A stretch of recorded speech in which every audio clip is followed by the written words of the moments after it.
Bienvenue à tout le monde, au public dans la salle Jean-Borde, au public à distance. C'est un très grand plaisir, un honneur aujourd'hui d'accueillir le professeur Giovanni Agresti pour une conférence qui s'intitule Droit linguistique et linguistique de développement social au service de l'intégration des Roms en Italie. C'est une conférence qui s'inscrit dans un cycle de conférences de la Maison des sciences de l'homme d'Aquitaine. Et c'est la conférence donc, qui est représentative, disons comme ça, de la politique scientifique de l'axe 2, qui est un axe qui porte qui est consacré au soutien inclusif.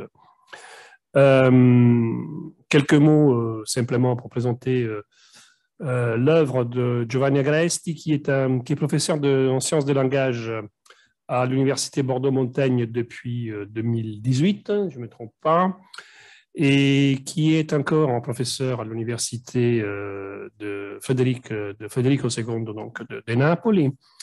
Et il est l'auteur d'un nombre assez impressionnant de contributions scientifiques en sociolinguistique, et notamment il a élaboré, non seulement il a énormément publié, mais il a élaboré des méthodes originales de lecture, donc de compréhension du fait linguistique. Et notamment cette notion que vous voyez donc exprimée ici, même dans la fiche, donc la linguistique de développement social, qui est une manière, peut-être Giovanni Agresti pourra dire un mot tout à l'heure, une manière engagée de concevoir la linguistique en relation notamment à la question des langues minoritaires. Et langue minoritaire, alors, Giovanni Agresti est parmi les grands spécialistes au niveau international des langues minoritaires, et notamment de l'occitan, pas que donc de l'occitan, mais des langues minoritaires, notamment des langues dont restent parfois que des traces très fragiles. Et il a publié des livres, effectivement, d'une très grande importance, d'un grand intérêt, parce qu'ils sont souvent consacrés aux derniers témoins donc, des langues minoritaires, des langues locales, notamment dans des villages de l'Apennin italien. Et par rapport donc à cette réalité, à ces réalités qui sont des réalités fragmentaires, confuses parfois, et que l'on a tendance à effacer, Giovanni Agresti a développé cette méthodologie d'approche linguistique de ce fait social, qui est une approche globale qui considère la langue comme un écosystème dans lequel, effectivement, l'individu qui parle ces langues est aussi le porteur de mémoire ancestrale, en fait, de quelque chose de beaucoup complexe qui va au-delà donc, du fait linguistique, qui investit le fait culturel dans toute sa totalité. Que dire de plus? Giovanni Agresti est aussi à la tête de nombreux réseaux de recherche. Je rappelle simplement qu'il est le directeur scientifique de Francophonia, dont on a célébré donc, il y a quelques jours donc, le congrès, la réunion annuelle, ici à Bordeaux, qui est un réseau qui réunit donc, les spécialistes, donc, disons, la francophonie mondiale, et qui est basé donc, ici en Aquitaine, et d'un autre réseau important qui est POCLAND, qui est un réseau qui porte aussi sur les langues minoritaires. Notamment. Donc voilà, c'est un grand spécialiste de sociolinguistique et de langues minoritaires qu'on a l'honneur de voir aussi. C'est un grand plaisir de l'avoir. Et c'est avec beaucoup d'intérêt qu'on va écouter ce soir une conférence consacrée aux Roms. Je rappelle que Giovanni Agresti a publié ce vocabulaire. Je pense que c'est l'un des rares outils de recherche qui porte dans cette langue minoritaire. Vocabulaire donc polynomique et social de l'italien romani. Je ne sais pas s'il y a d'autres exemples, donc d'autres exemples comparables donc dans les langues européennes. Et ça, c'est le livre dans lequel diversité linguistique et développement social, dans lequel il développe justement cette notion de LDS, donc la linguistique de développement social, qui a été publié en 2018 à Milan par Franco Angeli. Bon, merci beaucoup Giovanni Agresti. Merci aussi pour ton engagement au sein de la Maison des sciences de l'homme, et notamment au sein de l'Axe 2, qui est très vivant, donc, et qui est, pour l'instant, donc, qui est très prometteur. Merci. Donc. Merci à toi, Sandro, et merci à toutes et à tous, en présence, à distance, plus nombreux à distance qu'en présence. Bon, désormais, les frontières sont très poreuses, on va dire. Alors, j'ai le plaisir de présenter une synthèse de peut-être une petite décennie de travaux de recherche, action autour d'une communauté linguistique minoritaire qui est particulièrement stigmatisée et qui est présente sur le sol italien avant qu'elle n'arrive en France, entre autres, depuis on va dire le XIVe siècle. Hein, les toutes premières attestations de la présence des Roms en Italie datent du XIVe siècle. Et malgré cette profondeur historique, il s'agit d'une communauté linguistique encore extrêmement méconnue et qui évolue dans un environnement, dans un maillage de représentations qui sont particulièrement négatives, au point que les Roms qui réussissent dans la vie, pour adopter, disons, un critère un peu reconnaissables et généralisés, souvent sont les premiers à se cacher, à cacher leur identité rome. Alors, j'ai préparé une présentation avec quelques éléments visuels. Normalement, j'espère que depuis le distanciel, et vous voyez mon écran, hein, j'espère que oui. Donc, si ce n'est pas le cas, merci de faire signe. Voilà, très bien, merci. Alors, je commencerai par cette première image qui est tirée justement du livre que Sandro Landi vient d'évoquer, un chapitre consacré donc aux Roms. Et c'est une statistique. Alors, il y a deux éléments déjà. L'intitulé, les Roms, souvent on me corrige le double R. Et effectivement, là, c'est déjà un premier problème. On ne va pas corriger les Français ou les Anglais ou les Italiens. Les Roms, on corrige la graphie parce que c'est une graphie qui, évidemment, repose.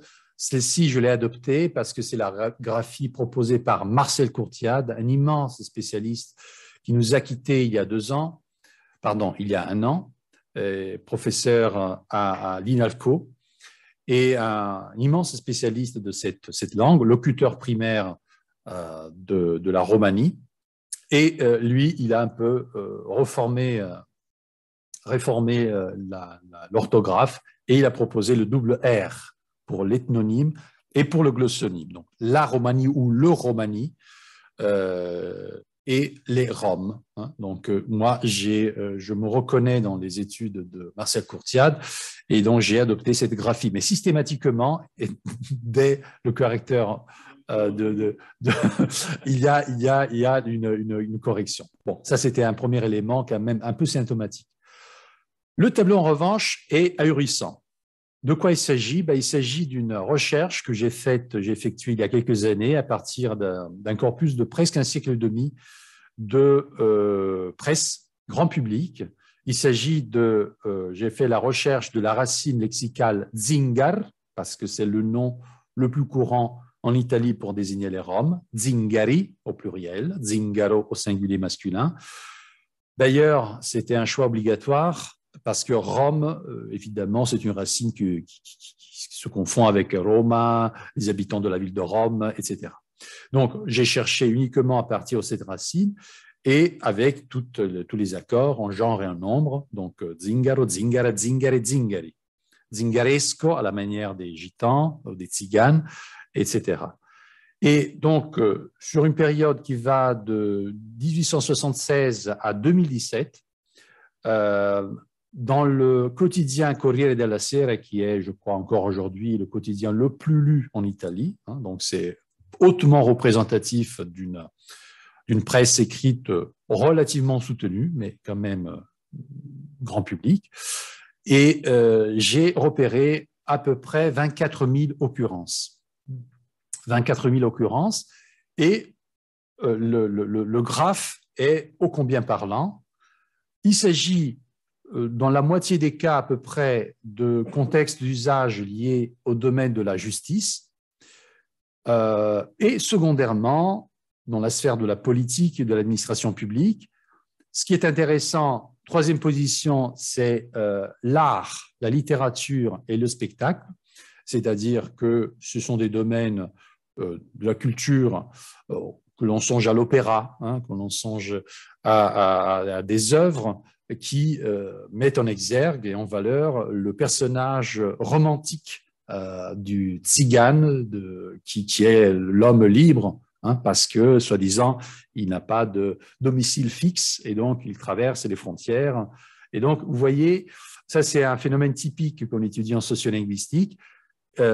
La communauté minoritaire minorisée est à la fois dévalorisée, parce qu'on parle surtout de criminalité, hein, dans ces articles du Corriere della Sera, mais en même temps surévaluée à travers une sorte de représentation, de spectacularisation littéraire et artistique. Dans un cas comme dans l'autre, cette dévalorisation et survalorisation se rejoignent sur le terrain de la non-normalisation, c'est-à-dire c'est une langue, une communauté, une ethnie, si vous préférez, qui n'est pas racontée dans ce qu'elle a de quotidien. Hein. Elle est racontée dans ce qu'elle a de spécial. Donc, le crime et l'art, hein, l'opéra et la délinquance. Voilà. Et voilà, je vous laisse défiler. Alors, immigration, santé, médecine, économie et travail, famille, guerre, sport, école et formation, religion. On ne sait pas quelle est la religion des Roms. C'est une question que je pose tout de suite pour savoir si mon interlocuteur s'est un peu frotté à cette réalité. Je ne donnerai pas de réponse. Si, la réponse c'est que les Roms prennent quelque part la religion des endroits, des pays où ils viennent s'installer. Mais j'attire votre attention sur la langue, lingua. Langue, c'est incroyable, sur près de 24 000 occurrences, pas une occurrence de la racine lexicale zingar n'est en lien avec la langue, hein, qui est pourtant l'élément, probablement le principal élément qui porte l'identité culturelle d'un individu et d'une communauté. Donc, tout ça, cette statistique, je voulais la poser d'emblée pour montrer jusqu'à quel point on est ignorant concernant les questions linguistiques des Roms, hein, et surtout au niveau des représentations sociales. On ne sait pas, je veux dire, mis à part les experts, les chercheurs, les linguistes qui se penchent sur cette langue, le commun des mortels, il ne sait pas s'il s'agit d'un dialecte, d'un patois ou d'un jargon. Parce que, encore aujourd'hui, ça je vais revenir sur ce point, les derniers locuteurs en Italie de cette langue, parce que c'est une langue qui est vraiment en danger, notamment en Italie, on verra quelques statistiques compliquées à asseoir. Souvent encore, la langue est utilisée dans une fonction cryptolalique, c'est-à-dire on l'utilise pour ne pas se faire comprendre. Donc, il y a vraiment une sorte un nuage, un brouillard qui enveloppe la question linguistique chez les Roms. Alors, quelques données malgré tout. Alors, en Europe, ça, ce sont des données fournies par le Conseil de l'Europe qui se doit de valoriser les langues en danger et les apprentissages linguistiques. On a à peu près entre 10 et 12 millions de Roms. Cela dit, on ne sait pas dans quel pourcentage, on verra une carte tout à l'heure qui reste une carte prudente, dans quel pourcentage la langue est liée effectivement à l'ethnie. Il y a, par exemple, en Espagne, les Roms espagnols ont perdu la langue bien avant le franquisme. Hein. Alors, en ce qui concerne l'Italie, alors, on calcule entre 110 000 et 170 000 unités, dont à peu près la moitié ont la nationalité italienne. Donc, c'est une communauté ultra-minoritaire, 0,25% de la population italienne. Maintenant, il est compliqué de savoir en quelle mesure ces 70 000 Roms italiens maîtrisent, pratiquent en famille, dans l'espace amical, de connivence, la langue. Alors, voici une carte, déjà pour y voir un peu plus clair. C'est une carte, disons, réalisée par Marcel Courtiade. Et vous voyez donc la couleur de chaque pays qui va du blanc, où on n'a pas de population romanie attestée, par exemple en Irlande, et on va vers d'une couleur bleu très clair ou vert très clair à une couleur vert plus foncé jusqu'au jaune, où presque jusqu'à 10% de la population est d'ethnie rome, par exemple en Roumanie, d'où aussi l'équivoque, le malentendu, souvent reconduit par la presse un peu superficielle, comme peut l'être souvent la presse, d'assimiler les Roumains aux Roms. Hein, il y a ce malentendu qui est là. Hein. Et après, vous avez une autre information, c'est-à-dire le pourcentage des Roms déculturés du point de vue linguistique. Et vous voyez en effet qu'en Espagne, comme je l'ai dit, pratiquement la presque totalité des Roms ne parle plus la langue. Alors que dans d'autres pays, des Balkans par exemple, on a encore en Albanie par exemple un pourcentage important de locuteurs. Un autre regard sur la langue concerne un peu la compacité de la langue versus la fragmentation. Et évidemment, cette fragmentation est une donnée spectaculaire.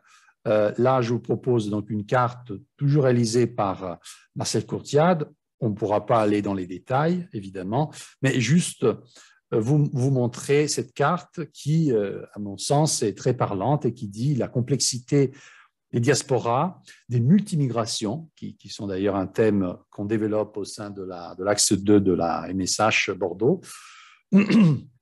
Et donc, cette population qui, il y a un millénaire, est partie de l'Inde du Nord et s'est déversée vers l'Occident, s'est répandue un peu partout en Europe et en Italie en particulier, car c'est le terrain qui nous intéresse, dans deux régions, d'abord et surtout les Abruzzes, ici, pratiquement pas loin de Rome, au-delà des Apennins, et la Calabre. Et on verra que, vers la fin de ma présentation, ces deux régions ont quelque part fait preuve d'attention vis-à-vis de cette communauté linguistique. Il y a plusieurs strates.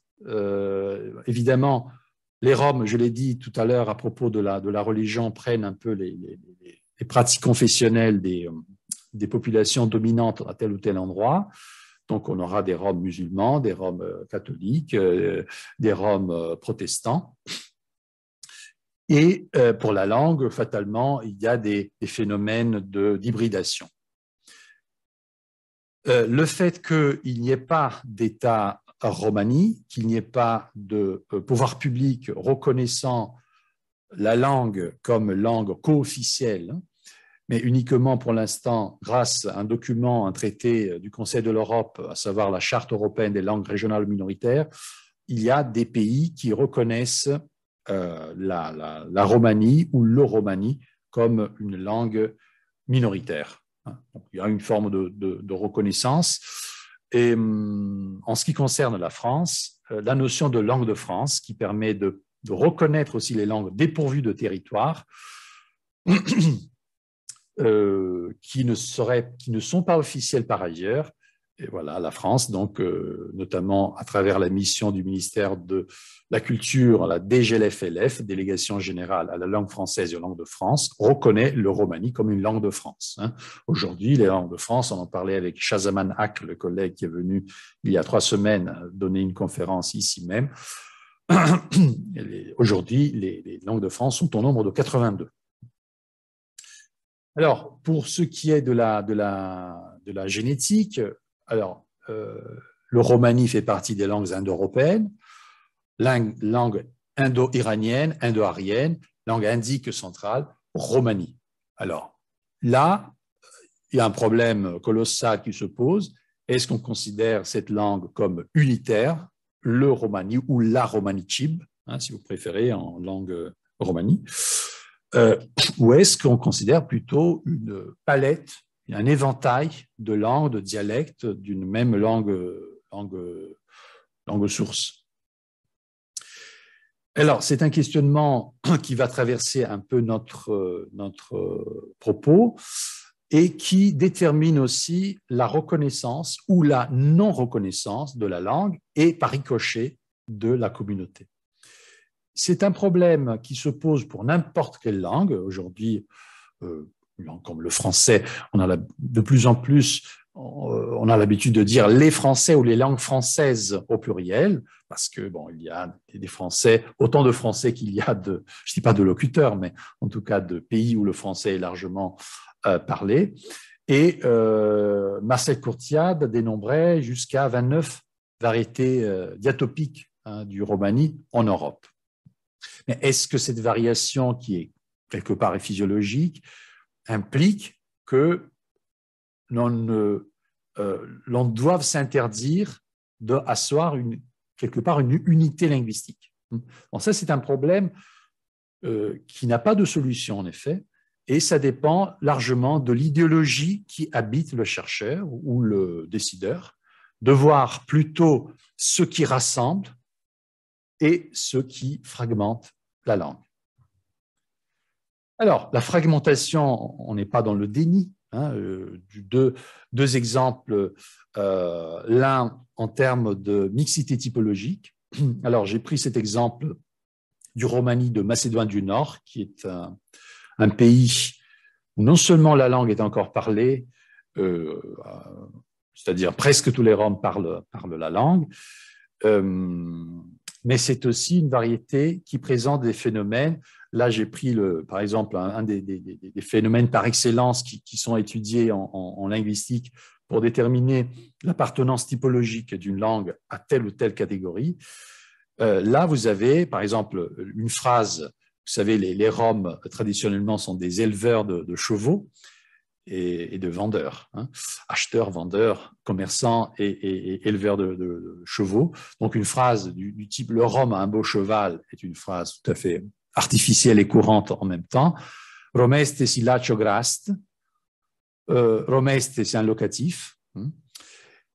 Mais en Macédoine du Nord, vous avez aussi la forme « corom si lacio grast », hein, avec l'article qui détermine le substantif, l'ethnonyme, hein, le Rom. Donc, vous avez la cohabitation de ces deux formes. Au village, et Gavestar, au Andogav. Donc, la forme, disons, liée à la déclinaison. Le romani est une langue à déclinaison, comme le latin ou le grec, avec des désinences qui indiquent le cas, et donc l'information grammaticale.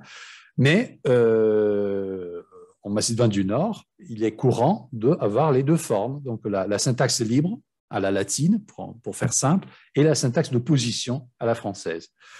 Puch te dadestar, demande à ton père. Dadestar, c'est un ablatif. Et puch kato todad, c'est une construction avec tous les éléments demande à ton père, comme on l'aurait en français. On n'a pas le temps d'aller plus loin. Et là, en revanche, je vous propose un exemple d'alternance claudique. Donc, non seulement il y a mixité en termes de structure, mais aussi en termes de lexique. Alors, là, je vais essayer de partager. J'arrête le partage parce qu'on va avoir une courte... disons, un court passage oral avec la vidéo.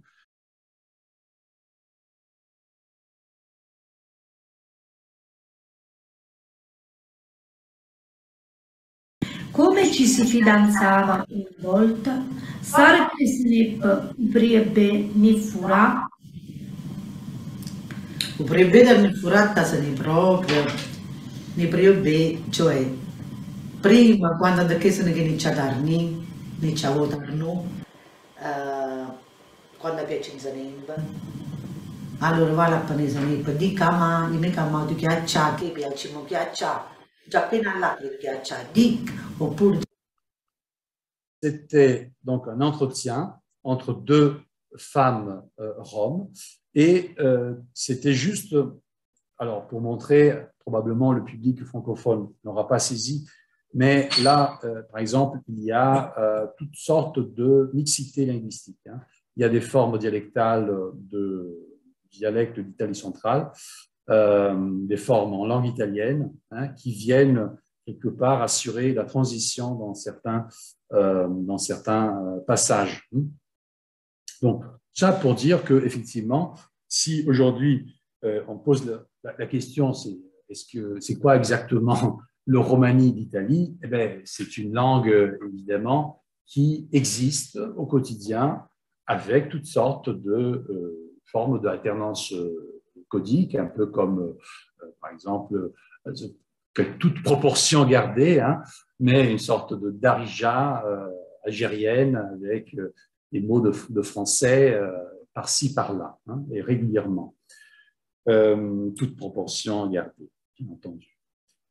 Un autre élément de fragmentation, c'est la fragmentation ethnoglossolinique. Alors, au début de la conférence, j'ai déjà montré que même si on était tous d'accord sur le fait qu'il faut appeler cette communauté ethnique Rome, on peut l'écrire de manière variable, on va dire. Et encore, il y a plusieurs ethnies, les Calol, les Romanches, les Roms, les Manouches, etc., etc. Et là, par exemple, j'ai trouvé un article, vous voyez, alors désolé, mais c'est de la presse vraiment grand public. Et je voulais juste montrer, si j'y arrive, voilà cet article de ce collègue, un collègue que je connais, Carlo Stassol, qui est le porte-parole d'une association 21 juillet qui s'occupe de Rome et qui s'en prend à ceux qui, quelque part, veulent proposer, voire imposer un ethnonyme unique. Rome, une parole ne suffit pas à définir 22 communautés différentes. Et il fait tout un raisonnement, et il arrive à croiser plusieurs informations, c'est-à-dire les conditions d'habitat de ces Roms. Donc, on a encore en Italie, on va dire, à 90%, les Roms sont sédentarisés. Il n'y a pratiquement plus de nomadisme. Mais donc, il y a encore des itinérants. Il y a des Roms qui se trouvent dans des camps nomades, qui sont des ersatz de camps de concentration, hein, d'ailleurs. Et donc, il multiplie, croise l'appartenance au sous-groupe ethnique avec l'information de la modalité d'habitat, et il arrive à dire que les Roms présentent 107 conditions socioculturelles différentes. Et de conclure que finalement, la seule chose qui compte, c'est la pauvreté de ces communautés. C'est-à-dire, dans le haut de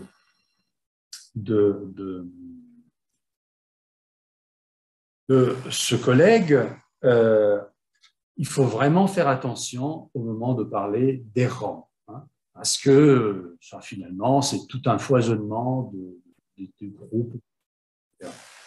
Sauf que, vous imaginez, si on faisait le même raisonnement pour les Français. Les Français bretons, les Français occitans, les Français corses, les naturalisés, d'origine marocaine, d'origine algérienne, d'origine italienne, les très riches, les richissimes, les très pauvres, vous voyez, les Roms français. Alors, on aurait beaucoup plus que 107 conditions socioculturelles différentes. Donc, disons, l'argument se retourne, à mon sens, un peu contre la personne qui l'a émis. Parce que, c'est-à-dire, le préjugé serait que, quelque part, une communauté minoritaire peut être étiquetée, alors qu'une communauté autre que minoritaire, on ne se pose même pas la question. Et on s'accommode d'un hymne national, d'une devise, d'une constitution et de tout ce qui fait un État. Donc là, finalement, c'est comme si, et ça c'est un problème quand même que je tiens à souligner, souvent sont ceux qui travaillent pour les Roms, soi-disant pour les Roms, qui s'avèrent être les premiers à empêcher à la communauté romanie, quelque part, de s'autodéterminer, à empêcher qu'il y ait des élites, quelque part, parce qu'il y a des élites. Marseille Courtiade n'était pas seul, hein. Il y a des organisations de Roms qui essaient de se constituer et qui prônent, par exemple, une unité de langage. Alors là, je ne vais pas m'aventurer à nouveau sur la clip vidéo. C'était un passage d'un entretien en 2015 avec ce monsieur qui s'appelle Nazareno Guarnieri, qui est un activiste rom italien. On n'était pas dans les Abruzzes, on était à Bologne, dans la banlieue de Bologne, de la ville de Bologne, notamment une commune qui s'appelle Casalecchio di Reno, où, ce qui est intéressant, on a une sorte de camp nomade de Roms des Abruzzes, c'est-à-dire les Roms diasporiques des Abruzzes qui montent dans la ville, dans une des grandes villes du nord d'Italie, Bologne, et qui donc s'installent. Mais ce sont des Roms italiens des Abruzzes. C'est un petit camp où finalement il y a vraiment des maisons sur pilotis, très, très bien réalisées, très propres, et finalement il n'y a pas de déviance dans ce camp Rom. Alors, on a rencontré le long d'une caravane en 2015, il faut dire, c'est une année un peu importante pour nous parce que c'était l'année où j'ai eu le plaisir et l'honneur et la responsabilité d'organiser au mois de mai dans la ville, dans l'université de Teramo, petite université, faculté de sciences politiques en Italie centrale, le premier congrès mondial des droits linguistiques. Et c'était à bon escient parce que c'était au moment où on voulait vraiment porter une initiative société civile pour parvenir à une reconnaissance des Roms en Italie, parce que les Roms ne sont toujours pas reconnus en Italie par la loi. Et cela n'arrange pas les choses, évidemment, ne facilite pas l'intégration de cette communauté. Donc, de passage à Casalecchio di Reno, comme de passage auprès d'autres communautés romaniques d'Italie, des Pouilles jusqu'au Piémont, en passant par la ville de Rome, la Calabre et les Abruzzes, j'ai réalisé toute une série d'entretiens. Et pendant cet entretien, effectivement, Nazareno Guarnieri et un Rom de Casalecchio di Reno m'ont confirmé qu'effectivement, les derniers qui utilisent la langue l'utilisent encore pour ne pas se faire comprendre, comme un instrument de protection. Et c'est le diagnostic, c'est quelque part le signe d'une langue qui non seulement est hors la loi, mais également hors la société.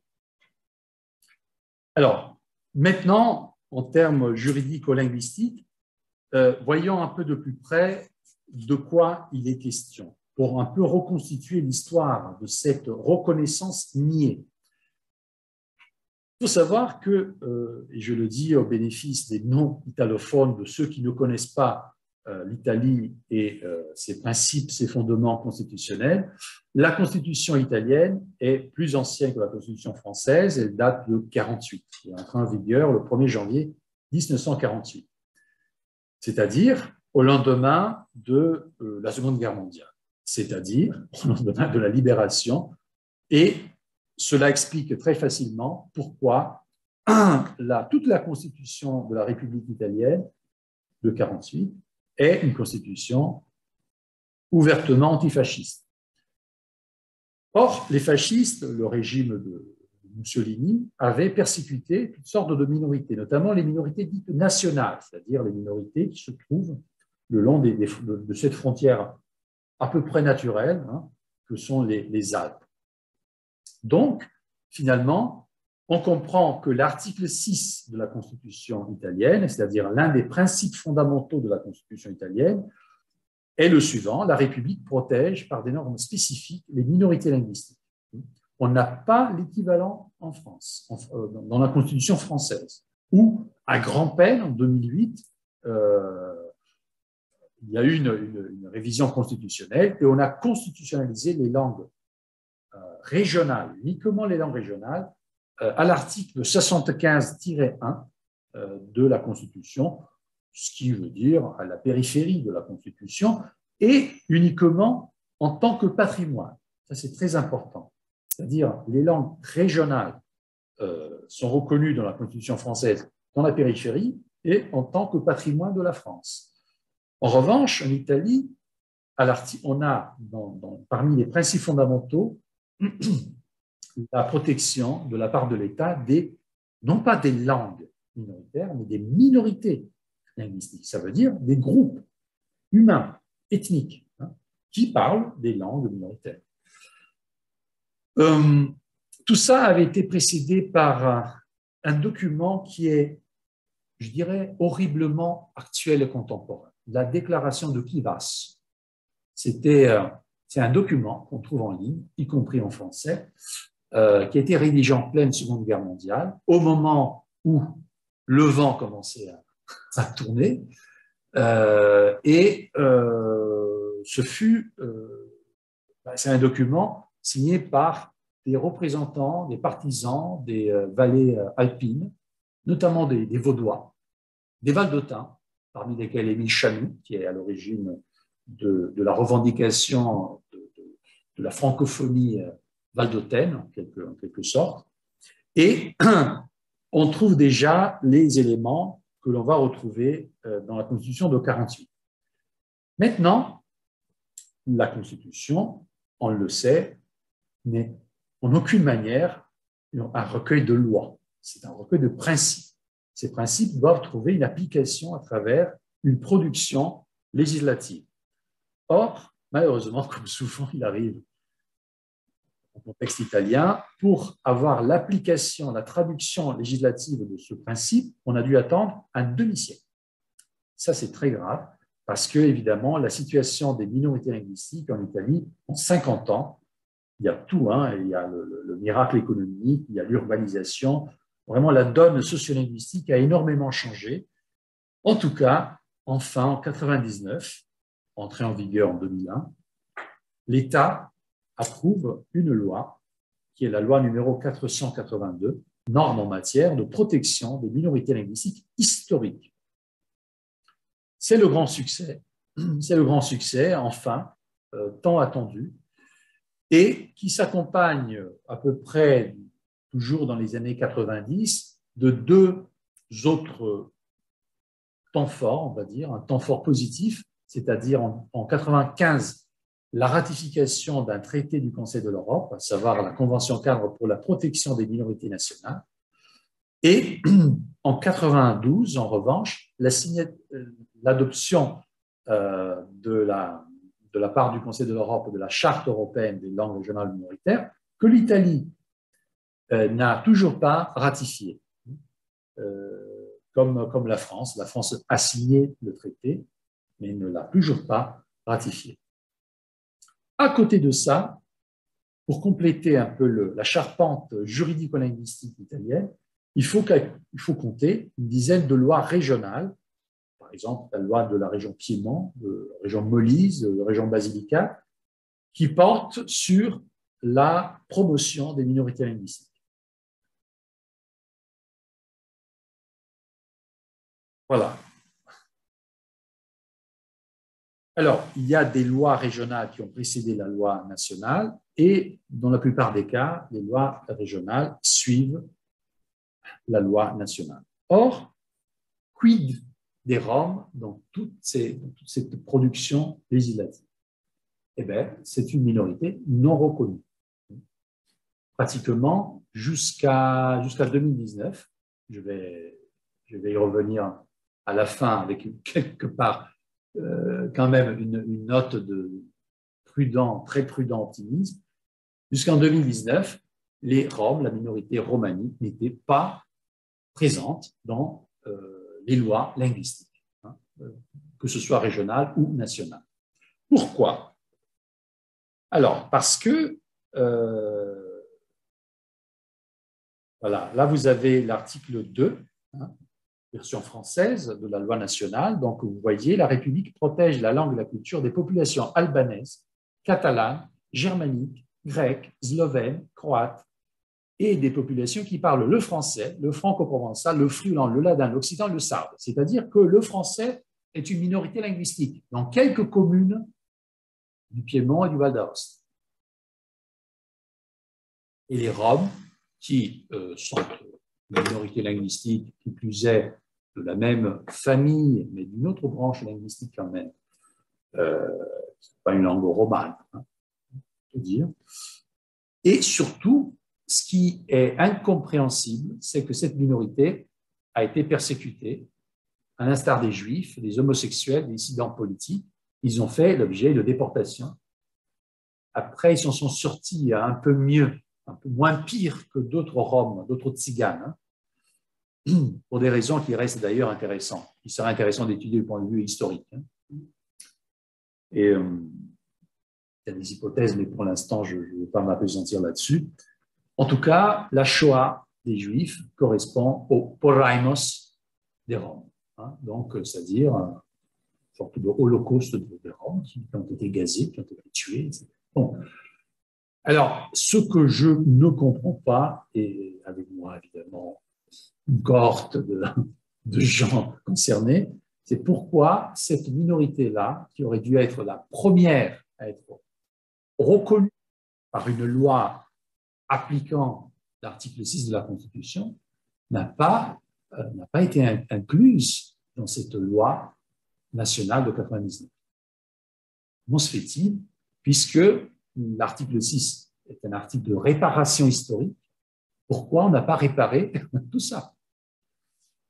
Et la réponse, alors il y a deux types de réponses. Une réponse de type linguistique, ou plutôt sociolinguistique, et une réponse de type politique dans les coulisses. Alors, du point de vue sociolinguistique, la loi de 1999 prévoit que non seulement ces minorités linguistiques doivent être des minorités linguistiques historiques, c'est-à-dire présentes sur le sol italien depuis on ne sait pas combien de temps, apparemment au moins 2 siècles. J'ai trouvé un jour dans une page du ministère de l'Intérieur, du site du ministère de l'Intérieur, cette information, mais on ne l'explicite pas facilement. Et d'autre part, non seulement sur le sol italien, mais dans une portion délimitée du territoire national. Donc on a, comme en France, des langues régionales, le sarde, le friulan, le franco-provençal, c'est la langue régionale du Val d'Aoste, ou alors des îlots linguistiques. Ça, on n'en a pas en France. Donc des villages ou isolés de 1000 habitants, 500 habitants, 3000 habitants, où l'on parle l'Arbrèche, par exemple l'italo-albanais, ou le grec, pointe de la botte en Calabre, ou plutôt le catalan, comme dans la ville de Alguer en Sardaigne. Voilà. En tout cas, il faut qu'il y ait une délimitation territoriale claire. Or, les Roms, apparemment, n'ont pas cette délimitation. Il n'y a pas de région où comme le Frioul ou le Haut-Adige, hein, qui est germanophone, hein, il n'y a pas de région en Roumanie, évidemment. Mais surtout, le problème, c'est qu'on a, disons, la représentation sociale, hein, c'est-à-dire les idées un peu reçues hein, autour d'un sujet, en l'occurrence la communauté romanie, ont exercé un conditionnement au niveau politique. Les Roms, on les appelle zingari, mais on les appelle surtout des nomades. Ah. Donc, si les zingari sont des nomades, ils ne sont pas éligibles pour cette loi, qui reconnaît uniquement des minorités linguistiques territorialisées. Ça, c'est l'explication sociolinguistique. L'explication politique est tout autre. Au moment d'approuver, ce n'était pas la première tentative, hein, parce qu'il y avait eu une proposition déjà au tout début des années 90 de loi pour actualiser l'article 6 de la Constitution. En 1999, les conditions sont réunies pour que cette loi soit enfin approuvée, à une condition imposée par l'extrême droite, notamment la Ligue lombarde, c'est que les Roms soient exclus de l'article 2 de cette loi. Pourquoi? Parce que peut-être ils étaient très intelligents, ils avaient compris qu'une reconnaissance linguistique pouvait impacter sur l'inclusion, l'intégration de cette communauté. Et comme ils ont probablement toujours besoin de réservoirs de malheur, de boucs émissaires, etc., ils ont imposé, et finalement, cette loi est passée comme ça, avec l'argument, bon, ce sont une population nomade, donc ils sont dépourvus de territoire. Peut-être on va songer plus tard à une loi spécifique. Toujours est-il que les Roms sont une minorité hors la loi, ne sont toujours pas reconnus. Et alors il y a un article qui a été publié, donc celles et ceux qui me le demanderont, j'enverrai le PDF de cet article, hein, qui n'est pas publié en ligne, mais ça on peut le faire de manière un message. C'est un article justement qui étudie un peu la genèse des lois linguistiques en Italie et qui se penche sur ce problème, sur cette sorte de Catherine Well model négatif, c'est-à-dire un cercle vicieux. Les Roms sont mal nommés, hein, donc ils sont appelés des nomades. Les nomades donc n'ont pas de territoire fixe, donc finalement ils ne sont pas inclus dans la loi, et cette forme d'exclusion contribue à reconduire une marginalisation, une exception linguistique et culturelle négative. Et finalement, c'est voilà, un cercle vicieux. Et malgré les recommandations d'intellectuels, malgré les recommandations du Conseil de l'Europe, qui à plusieurs reprises disons, tenu à travers des rapports périodiques liés à l'application de la Convention cadre pour la protection des minorités nationales que l'Italie a ratifiée, l'Europe a sans cesse, depuis le premier rapport jusqu'au 5e rapport, toujours insisté sur le fait qu'il faut une loi pour reconnaître les Roms en tant que minorité linguistique. Et c'est ce qu'on a essayé de faire. Et donc, c'est la deuxième partie de mon exposé. Après avoir présenté un peu tous les facteurs négatifs qui contribuent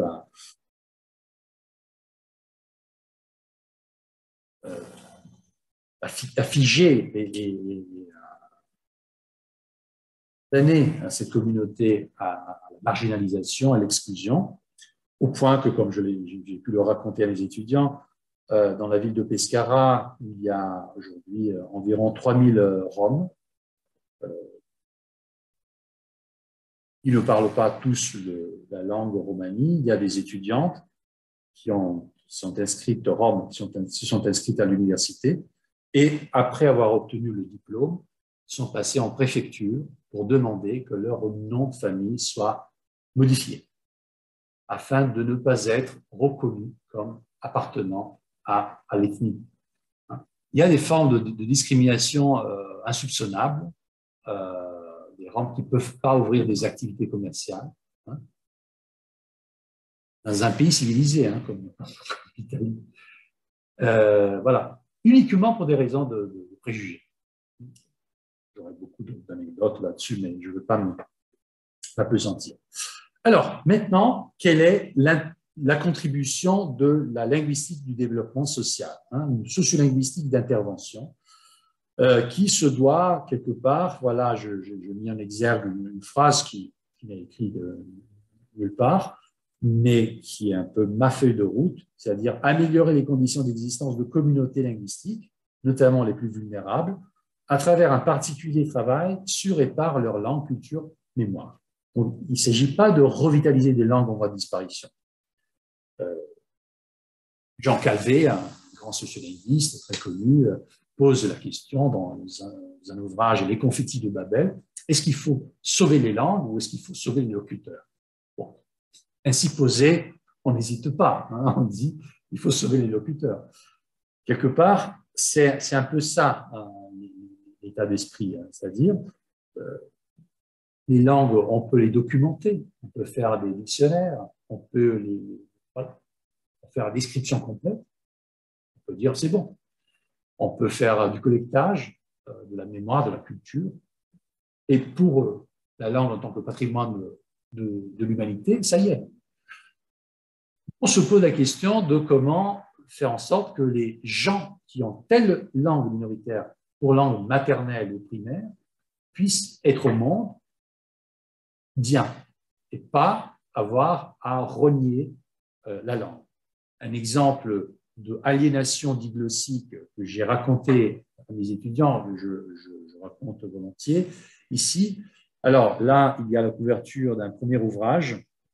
C'est une recherche sur les représentations sociales de la langue romanie. Alors, c'est un ouvrage publié en italien, donc que j'ai aussi un PDF, mais je pense que ça risque d'être un peu incompréhensible. Alors, ce qui est intéressant, c'est qu'on présente cette recherche, c'est-à-dire ce que les Roms pensent de leur langue. On n'avait jamais posé la question. On a fait une enquête sur 23 points d'enquête en Italie, y compris en Sicile, en Sardaigne, et on mène une enquête à l'aide de la méthode MAC, qui est utilisée par ma doctorante concernant, Marissa Roth, concernant les représentations sociales de l'enseignement de l'occitan. C'est une méthode qui permet, quali-quantitative, de savoir effectivement, de manière plutôt pertinente, ce qu'une population pense de quelque chose. Et les Roms, on ne les avait jamais entendus au sujet de leur imaginaire sur leur langue. Donc ça, c'est une petite recherche, mais tout à fait originale. Avant de voir les résultats, je tiens à vous raconter la suite de la présentation de cet ouvrage. On était à Cosenza, donc une ville de Calabre, et dans un contexte plutôt intime, avec des activistes roms de Calabre, et un activiste avait été accompagné de son père, un père qui pouvait avoir dans les 70 ans.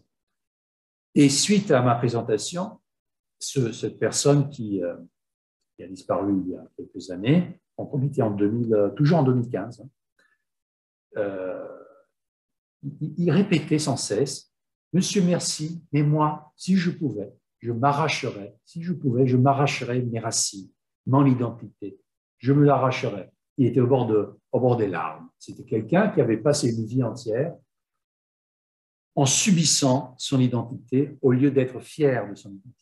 Alors là, on se dit, sans cesser d'être rigoureux scientifiquement, on peut s'autoriser quand même une forme d'engagement.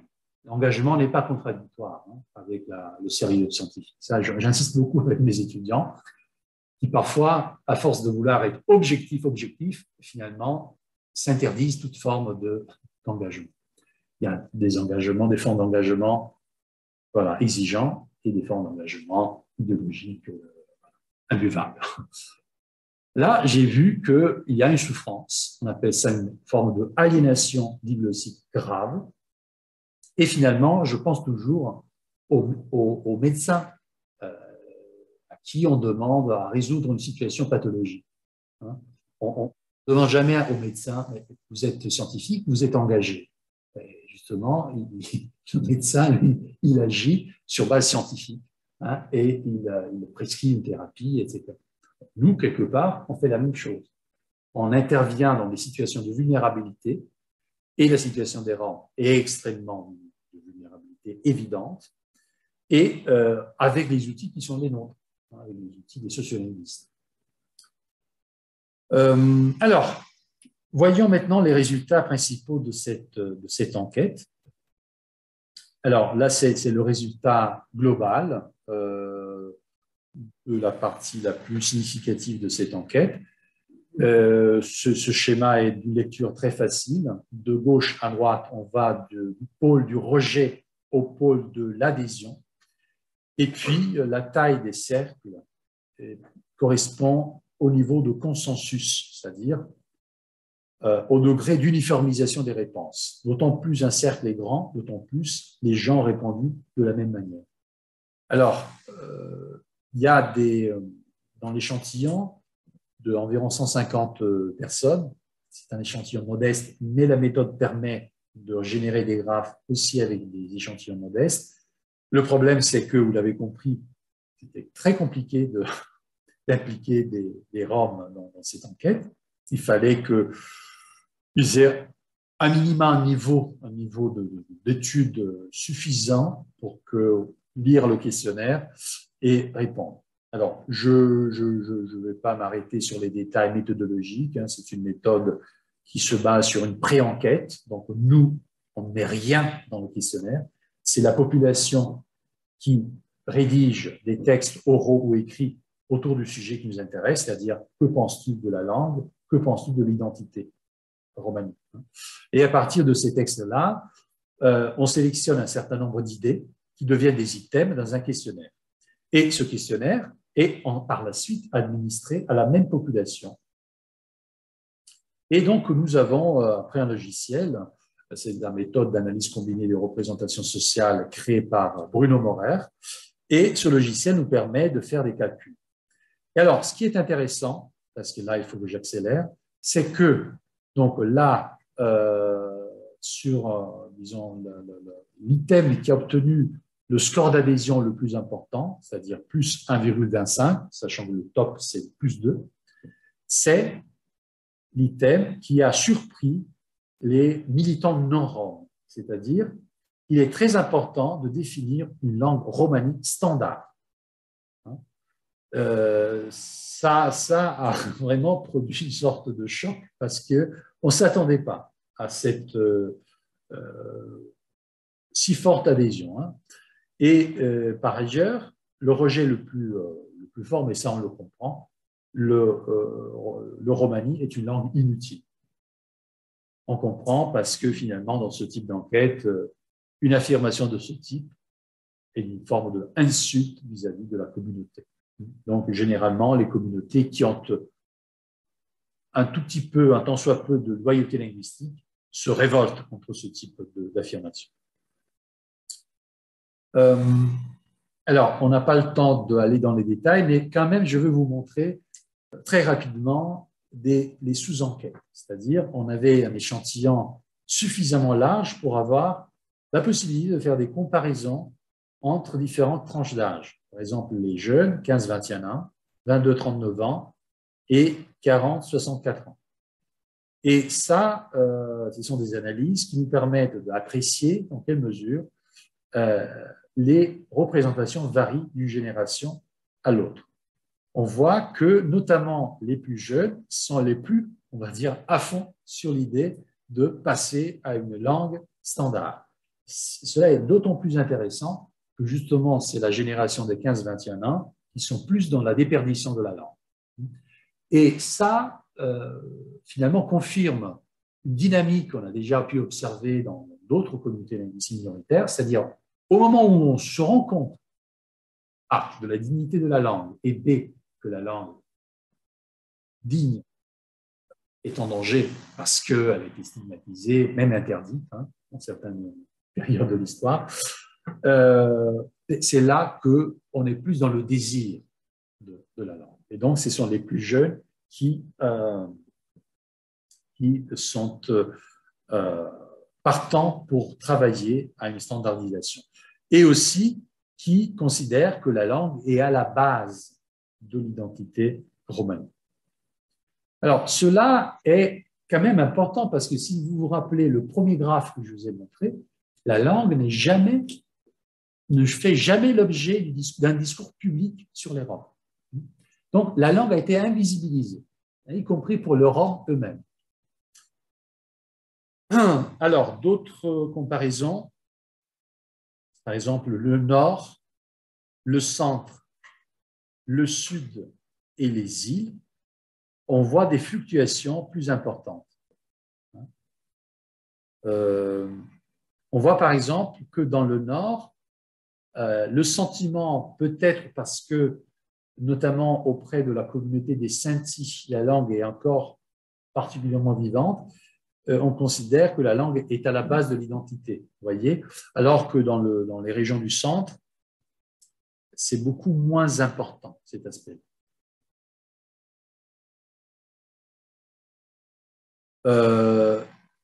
Carottage par genre, vous voyez, alors on peut observer des fluctuations pas extrêmement importantes, mais si voilà, on s'arrête quand même sur les items qui ont obtenu un score d'adhésion plus important, donc les hommes sont plus favorables que les femmes à la standardisation de la langue, sont plus convaincus que la langue est vraiment le pivot de l'identité ethnique. Et là, alors je remonte un item.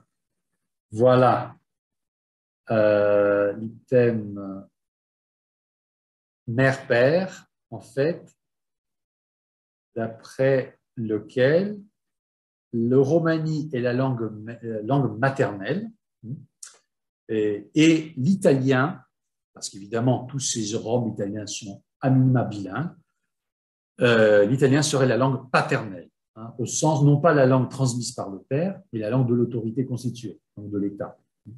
Et cela est beaucoup plus ressenti par les hommes que par les femmes. Et enfin, on a aussi des comparaisons suivant la typologie habitative, donc ceux qui habitent dans un appartement, dans une maison, ceux qui habitent dans des camps nomades et ceux qui vivent encore un peu dans l'itinérance. Et même cette comparaison nous livre l'information que toutes ces populations-là, finalement, toutes conditions habitatives confondues, visent la standardisation de la langue.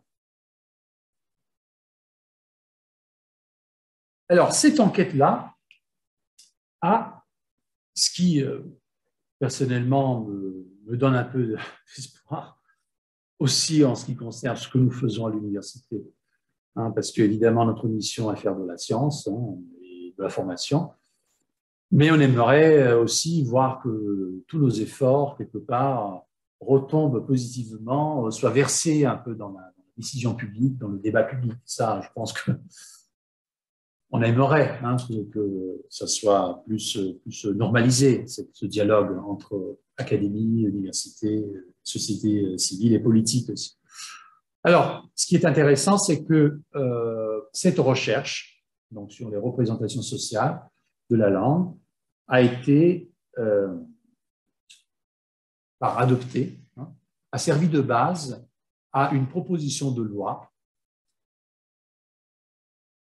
J'ai moi-même rédigé avec un collègue juriste de mon université et que nous avons transmis à Gianni Melil, qui est un parlementaire de la République italienne, qui a rassemblé autour de lui un nombre, hélas, limité, une vingtaine de parlementaires. Ils ont pris notre proposition de loi nationale pour la reconnaissance des Roms en tant que minorité linguistique historique. Ils en ont fait un peu autre chose, c'est-à-dire ils en ont fait un amendement à la loi, vous connaissez désormais, numéro 482 de 1999, et sorte d'amendement. Et finalement, c'est une proposition de loi très très simple, parce qu'elle porte essentiellement sur très peu d'articles. Là, vous avez la conférence de presse. Hein. Alors, ce qui est intéressant quand même, c'est que, alors, M. Melil, le porte-parole, celui qui a présenté la loi au Parlement italien et au milieu, Vincenzo Scotto, qui était l'autre parlementaire qui a porté l'initiative, et à sa gauche. À sa droite, il y a le président de l'université de Teramo, Luciano D'Amico, donc c'était la première fois qu'une proposition de loi de ce type a été portée par l'université. Et moi, humble porteur d'eau à l'extrême droite, et à l'extrême gauche, Nazareno Guarnieri, cet activiste. Ce qui prouve que, pour une fois, on a travaillé, les linguistes, la communauté scientifique, le monde associatif, le milieu associatif des Roms, la politique. Et donc, on a travaillé en synergie et on a présenté cette proposition de loi qui demande juste la reconnaissance d'une évidence, c'est-à-dire que c'est une minorité historique d'Italie. Alors, j'ose pas cliquer sur les liens.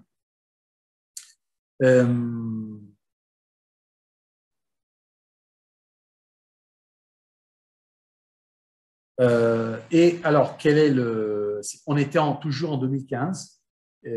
Quel a été le résultat de cette proposition de loi donc, qui a été publiée au journal officiel? Eh bien, on n'a pas eu le temps d'en discuter parce que le gouvernement italien de l'époque a chuté, est tombé, donc nouvelles élections, et tout cela finalement gît encore dans une commission des affaires constitutionnelles. Voilà. Donc, on a échoué au niveau national, mais, et ça, c'était une énorme surprise, on a réussi au niveau régional, et notamment à 2 niveaux, dans 2 régions. Alors, notre proposition de loi régionale se basait sur une étude de toutes les lois régionales d'Italie, une dizaine, portant sur la culture des nomades. Alors évidemment, puisque ces langues affichaient dès l'intitulé de la loi pour la culture, pour la protection, la sauvegarde de la culture des nomades, évidemment, ces lois étaient à côté de la plaque. Parce que s'il s'agit de nomades, quelle est la culture des nomades? C'est le nomadisme. Et donc finalement, si on lit, si on étudie ces textes de loi, on s'aperçoit qu'il n'est jamais question de langue. Dans la loi de la région Piémont, il est question d'artisanat traditionnel. Par exemple, le travail du cuivre, certaines formes d'artisanat d'art. Mais autrement, toutes ces lois insistent sur l'aménagement des espaces passage des nomades. Comment aménager les aires, comme on les a, par exemple, ici, dans le campus UBM. C'était ça, en fait. Donc, la culture, c'est le nomadisme. Et donc, il s'agissait de proposer une autre forme de loi. Et alors, ce qui a été surprenant, nous, on a rédigé un texte, toujours avec ce collègue juriste Carlo Di Marco, et finalement, on a proposé un texte qui portait sur essentiellement 3 points. Et les 3 éléments sont des initiatives publiques. Donc, le 2 août, reconnu comme la journée du Porrajmos, donc la Shoah des Roms. Et puis, 8 avril, la journée internationale de la population romanie. Ça, c'est au niveau international. Donc, il s'agit juste de reconnaître. Et on a une petite enveloppe budgétaire pour assurer ces 2 initiatives publiques. Le plus important, c'est la création d'un observatoire territorial participatif des communautés romanies. Ça, c'est un problème généralisé. Quand on a affaire à des politiques linguistiques, généralement, on a du mal à faire l'évaluation des politiques linguistiques en aval. Et en tout cas, là, on veut créer un observatoire territorial participatif, donc avec des membres de la communauté romanie, des membres de la société civile, des décideurs et les membres de la communauté scientifique, afin d'évaluer tous les projets. Parce que l'un des problèmes qui sont à l'origine de la mauvaise presse de la communauté romanie, c'est aussi le fait que cette communauté a fait l'objet de financements très, très considérables, des dizaines de millions d'euros, mais très mal dépensés. Donc, faute d'une évaluation sérieuse, finalement, on n'arrive pas à arrêter cette dynamique vicieuse. Et puis, bon, là, on explique en quoi, comment est structuré cet observatoire. Et puis, le troisième élément important, c'est la création du garant régional pour les droits des communautés romanies. C'est donc quelqu'un qui est élu par les institutions dont l'Observatoire territorial participatif et qui dispose d'une petite enveloppe, quand même de 10 000 euros, pour travailler et signaler toute forme de discrimination, toute forme de non-respect des droits linguistiques et fondamentaux vis-à-vis des Roms. Alors, ce qui m'a personnellement surpris, c'était le 19 novembre 2019, c'est que cette proposition de loi a été votée à l'unanimité, a été approuvée à l'unanimité, a été portée par le centre droit et présentée par le Parti démocrate, centre-gauche, et a obtenu un consensus unanime. Et je dois dire probablement parce que, une fois de plus, cette proposition se basait sur une recherche universitaire qui allait justement dénoncer, qui a dénoncé tous ces dévoiements, tous ces malentendus liés déjà à la manière de mal nommer cette communauté et à toute la chaîne d'implication que cela impliquait. Malheureusement, tout de suite après, il y a eu la crise de la Covid. Donc, cette loi n'a pas pu être vraiment mise en œuvre. Et on était encore dans la troisième vague, je crois, de la Covid. La gouverneure de la région Calabre est morte. Donc, il y a eu de nouvelles élections. Et alors ça, c'est pas un alibi, parce que finalement, nous, on a fait le job, comme on dit. Maintenant, il appert aux communautés de Calabre, des Roms de Calabre, de s'activer et de se saisir de cet instrument qui est unique. Alors, pour tout dire, c'est tellement extraordinaire ce qui s'est passé que pendant une réunion en ligne avec la présidence du Conseil des ministres et notamment le Bureau national antidiscrimination raciale qui s'appelle UNAR, il y avait entre autres des juristes éminents qui n'en revenaient pas. Ils disaient comment se peut-il qu'une loi régionale précède la loi nationale? Et donc c'est quelque chose d'extraordinaire, mais il faut objectivement reconnaître que pour l'instant, les groupes romani d'activistes ne se sont pas saisis de cette loi. L'autre loi, la loi régionale numéro 26 du 21 décembre 2021, donc il y a moins d'un an, est intitulée « Protection et valorisation du patrimoine linguistique régional à Bruxelles ». Alors, je n'ose pas cliquer sur le lien, mais en tout cas, ce diaporama est disponible pour tous ceux qui souhaiteraient la voir. Alors, ce qui est assez intéressant, voire très intéressant, c'est que cette loi s'occupe du patrimoine linguistique. Et donc, l'approche est une approche patrimonialiste et non pas droit de l'homiste comme la loi de la région Calabre. Premier élément. Deuxième élément, quand on parle de patrimoine linguistique de la région, il y a tout. Il y a non seulement les variétés des dialectes des Abruzzes, 3 macro-variétés diatopiques, mais il y a également l'îlot linguistique Abrèche Itolabanais de Villabadès, où la langue est parlée depuis 1983, mais où subsistent des vestiges très importants, dont le rite catholique byzantin, dans ce village de 250 habitants, avec la plus importante collection d'icônes byzantines d'Europe occidentale, avec une ritualité, la liturgie est faite en grec, pour tout dire, mais également la langue des Roms.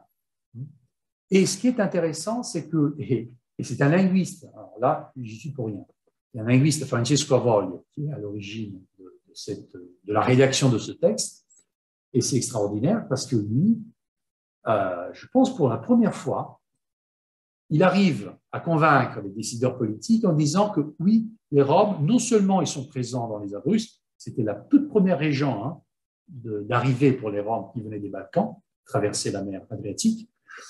Il dit que la langue romanie, en général, et en particulier là où elle est présente, il y a des villes comme Giulianova, Città Sant'Angelo, des villes qui ne disent pas grand-chose, mais où il y a depuis plusieurs générations des familles qui sont là. Donc, tout ça est très intéressant parce que ça, pour la première fois, remet en cause le caractère non territorial de cette communauté. Et donc, parmi les projets en lice qui se préparent personnellement pour 2023, c'est un travail de recherche dans des archives, justement, autour de familles très élargies qui peuplent des villes et des villages depuis plusieurs générations, justement pour avoir un argument pour dire, attention, quand vous dites minorité non territoriale, c'est plutôt une aberration. C'est pas si vrai que ça. Et l'autre élément, par ailleurs, révolutionnaire de cette loi, c'est que dans le patrimoine linguistique de la région, on inclut également les nouvelles minorités, c'est-à-dire les minorités issues des nouvelles migrations. Ça, c'est unique. Je peux vous dire, c'est unique au niveau italien. Donc, on a des éléments qui peuvent nous encourager, quelque part. Alors, la loi de la région Calabre s'est fondée sur un modèle de loi qu'on avait rédigé avec ce collègue juriste et qui avait été pensé pour être appliqué dans d'autres régions. Je sais que la région Piémont, la région de Turin, une région très importante du nord-ouest du pays, réfléchit à adopter une loi similaire.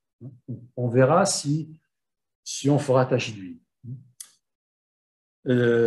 L'autre élément sur lequel je vais conclure pour éventuellement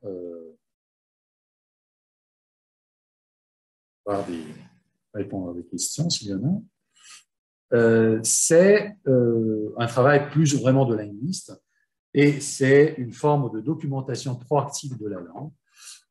Ce petit vocabulaire a été réalisé en très peu de temps. C'était un petit financement de la présidence du Conseil des ministres, donc toujours le bureau antidiscrimination raciale, a été réalisé en 2 mois et c'est un ballon d'essai en ce qui me concerne, un ballon d'essai réussi concernant la méthodologie pour documenter cette langue. Alors, cet ouvrage, on a mis le lien dans la page du site de la MSH parce qu'on peut le télécharger gratuitement. Donc, ça me rassure parce que je sais que je peux ne pas tout dire concernant cet ouvrage. Et alors, ce qui est intéressant, à mon avis, sachant qu'il s'agit d'un ballon d'essai parce qu'on a très peu de temps, très peu de financement, mais bon, un peu l'approche, la méthodologie.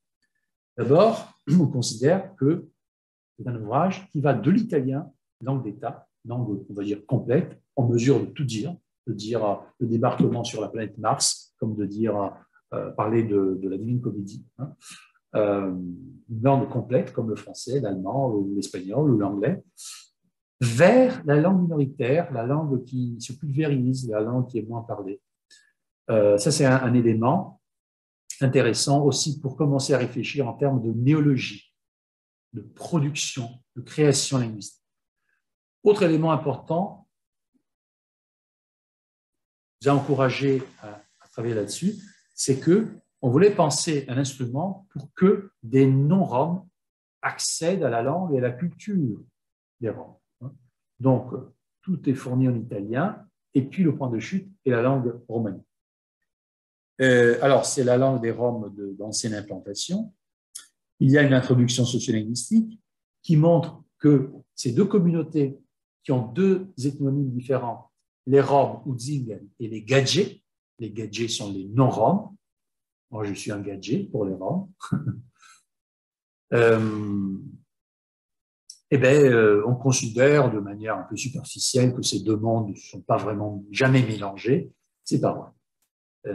Il y a des contextes, notamment des foires où l'on vendait les animaux, notamment les chevaux, où j'ai trouvé des recueils de jargon de métier qui, en fait, n'étaient pas du jargon de métier. C'était la langue romanie qui était utilisée par les non-roms, par les gadgets qui vendaient les chevaux, parce que les vendeurs les plus nombreux et forts étaient les Roms. Donc, ils ont imposé dans ce domaine d'usage leur langue, mais qui était interprétée comme un jargon de métier. Ça, par exemple, on découvre à travers des collectages vidéo, dont on a vu un petit exemple tout à l'heure, on découvre les Roms qui parlent dans la langue, sachant que tout est traduit, hein, donc on fournit la traduction de tous les discours, qui parlent dans la langue de leur culture. Hein. Il s'agissait d'entretiens semi-directifs, avec un canevas, un guide d'entretien, et ces Roms qui racontent, qui parlent de comment on naissait, comment on se fiançait, comment on se mariait. Alors, évidemment, on s'est limité à une thématique, hein, qui est la thématique de la famille, des liens communautaires et des relations avec le monde des gadgets. Alors là, c'est la page où on peut télécharger gratuitement le vocabulaire. On peut le télécharger. J'ai l'ouvrage. Est-ce que vous le voyez depuis... Oui. Très bien, merci. Et donc, c'est vraiment là ma conclusion. Là, donc, il y a donc l'introduction sociolinguistique. Voilà, là, il y a des exemples de mots, hein, qui sont interprétés comme des mots argotiques, donc il n'en est rien.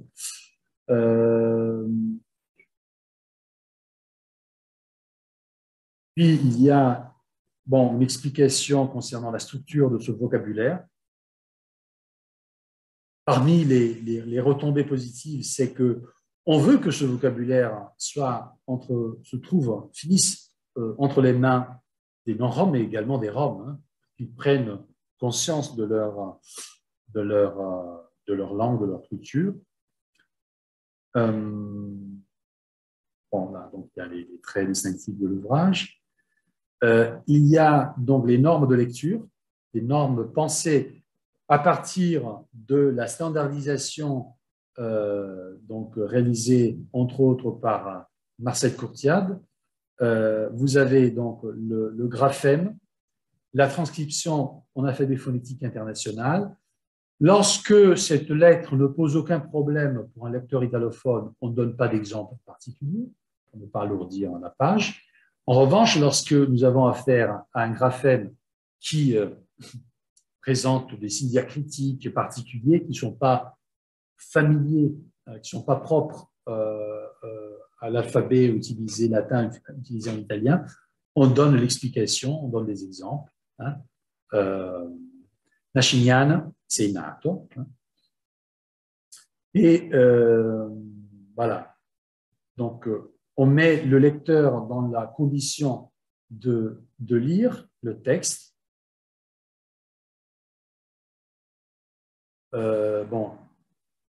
Carte linguistique. Le corpus des participants. Hein. Ils ne sont pas nombreux. Bon, je l'ai dit, le travail a été réalisé en 2 mois. Hein. Donc, l'enquête, la réalisation de l'enquête, le traitement des entretiens, etc. Et puis la réalisation du livre. Ça a pris 2 mois. Hein, donc, c'est plutôt rapide. Vous remarquez que il y a 3 membres d'une même famille. Alors, le problème majeur, c'est que, et ça c'est source de préoccupation, c'est qu'on a eu du mal à trouver des Roms disponibles pour être interviewés avec la caméra, hein, vidéo. Ça, c'est un choix délibéré de visibiliser enfin cette langue, ces gens, cette culture.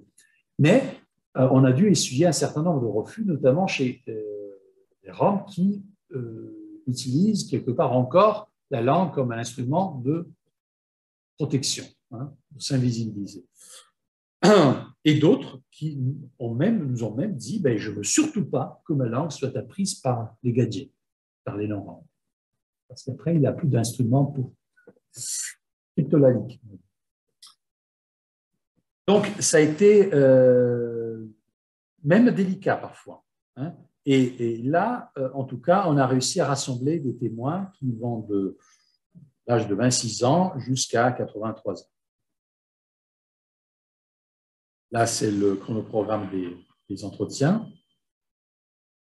Le questionnaire, donc le guide d'entretien, donc comment tu t'appelles, tu es né où, quand, quel est le premier souvenir que tu as de ton enfance, tes parents, ils s'appelaient comment, quels étaient leurs métiers, quel était leur métier, est-ce que tu as des frères et des sœurs, etc. Hein, lire tous les... Et puis, pour terminer, juste comment on appelle et comment on définit le passé, le présent et l'avenir en Roumanie, et comment le monde a changé, la culture des Roms, pendant l'arc biographique de l'interview. Et là, on arrive à la partie vraiment vocabulaire. Il y a un glossaire, donc il y a un choix de mots à haute fréquence. Un micro, Myriam, vous avez activé un micro. Il faut le muter. Et donc, on a la forme en Roumanie, la traduction en italien et l'extrait vidéo où on se focalise sur cette notion. Donc, là, c'est une liste courte. Hein. Et là, c'est vraiment la conclusion, c'est la partie qui, du point de vue méthodologique, est la plus novatrice. C'est-à-dire, au lieu d'avoir une liste alphabétique de mots qui n'ont aucun rapport, si ce n'est justement l'ordre alphabétique les uns avec les autres, on met sur une table qui est publiée en pièces jointes au volume, à 3 à peu près, l'ensemble des mots qui nous intéressent. Et on les distribue suivant un plan qui est lié à une information de type anthropologie culturelle. Donc, le monde des gadgets à l'extérieur, le jeu, le sujet au milieu, ascendance, descendance, donc il y a les ancêtres, les vieux en haut, et en bas, la descendance. Cela a une valeur axiologique aussi, parce que dans la culture rome, la valeur de l'individu augmente en fonction de l'âge. Donc, les vieux sont hyper importants et les jeunes sont moins importants. La valeur augmente le sujet avance dans la vie.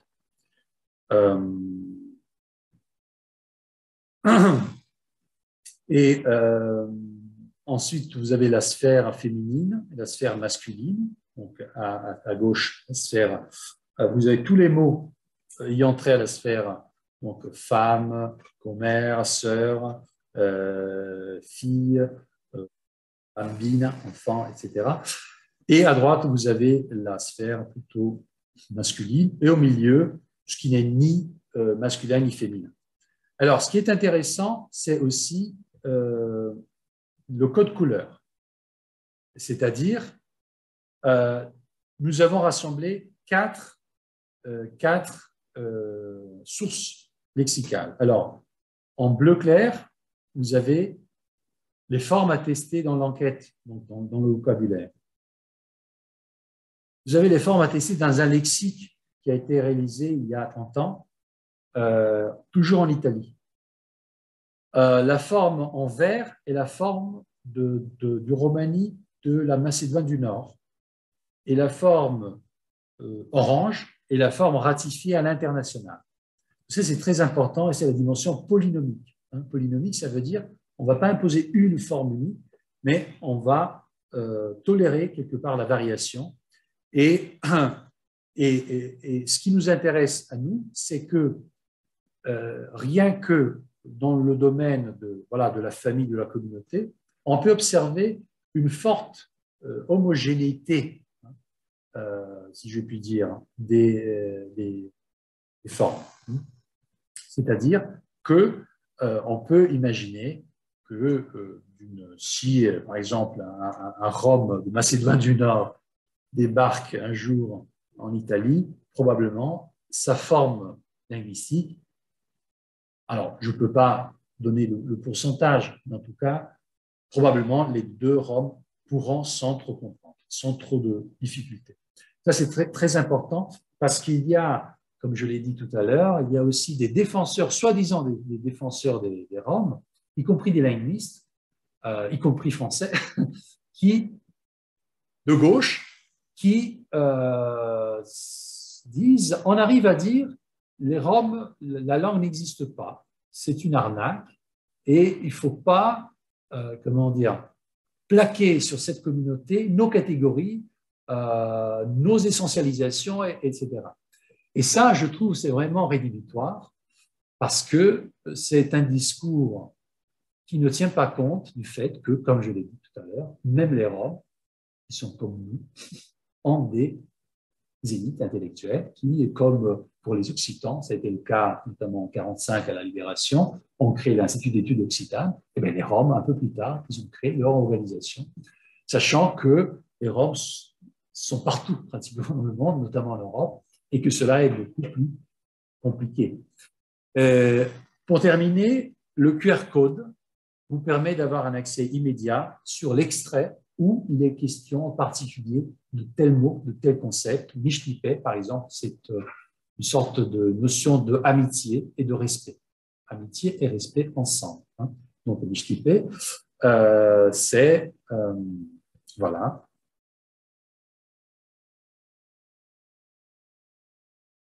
par du bien, en fait. Et là, vous allez sur le QR code et vous ouvrez l'extrait où Nazaré Lawamir nous parle de cette notion. Et voilà. Et là, il y a une troisième partie où vous avez des extraits, ce n'est pas les transcriptions intégrales, des rencontres avec les Roms. Enfin, on les voit. Et tiens, ce sont des femmes et des hommes comme nous, ce n'est pas des extraterrestres. Et là, bon, on a choisi aussi pour faire de la pédagogie des passages en code mixing, des codes switching, mais mixing plutôt. Là, vous avez la possibilité soit de cliquer, soit de scanner le QR code, et après, il y a la transcription. Donc, on peut même se passer de la technologie et faire du low-tech et suivre l'entretien. Avec la traduction à peu près quand il y a lieu de la faire. Donc, le romanesque, l'éducation, le rapport avec les gadgets, etc. Et donc, il y a toute une série de personnages qui sont nos informateurs, moi je dirais nos témoins, qui se succèdent. Et cela nous permet de faire une pratique de la langue orale, de lire la langue, d'accéder aux significations, parce qu'on a la traduction, et de, en même temps, découvrir un pan de la culture romanie qui se superpose largement à la culture populaire, traditionnelle de nos régions. Donc, il y a une partie où la langue culture romanie est carrément singulière, mais dans la plupart des cas, on retrouve les traditions, on retrouve certains personnages qui caractérisent également le traditionnel non-rom. Et là, pour terminer, il y a une petite bibliographie, parce que quand même, il existe déjà des ouvrages. Et concernant la didactique, il y a très peu de choses. Voilà, donc c'était un peu ça, un peu notre parcours, juste terminé en disant que maintenant, on a donc deux gros chantiers de recherche. On attend d'avoir des soutiens économiques, parce qu'il s'agit de faire travailler, de former et de faire travailler les chercheurs de terrain. D'une part, donc, cette recherche dans les archives pour montrer qu'il existe des zones, des villes, des villages, des quartiers parfois d'une ville où il y a une présence depuis au moins 2 siècles de noyaux de Rome.